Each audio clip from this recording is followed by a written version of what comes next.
L'histoire retient rarement deux vocations chez un même homme. Elias Lahouayik, lui, en a porté deux.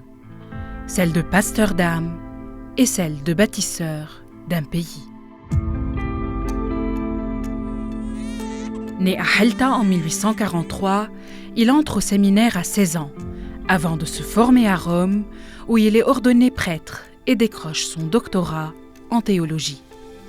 De retour au Liban, il gravit un à un les échelons de l'église maronite, jusqu'à devenir en 1899 le 72e patriarche d'Antioche.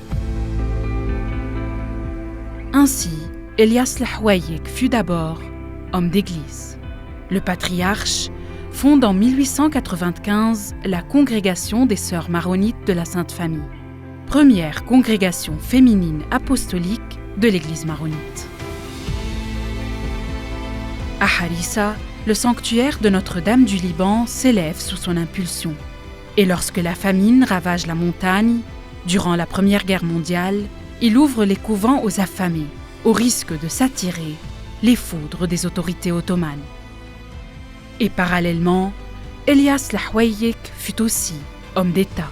En 1919, muni des procurations de toutes les communautés du pays, chrétiennes et musulmanes, le patriarche embarque pour Paris. Devant la conférence de la paix, il plaide la cause d'un Liban indépendant, élargi au-delà du seul mont Liban. Face à Georges Clemenceau, il négocie et l'emporte. Le 1er septembre 1920, c'est en sa présence que le général Gouraud proclame la naissance de l'État du Grand Liban. Et depuis, Elias Lahouayik est reconnu comme le père fondateur du tracé du Liban d'aujourd'hui.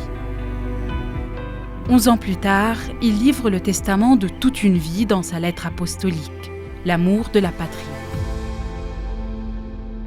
Un amour du pays qui, selon lui, découle de l'amour de Dieu, loyal et désintéressé, tourné vers le bien commun.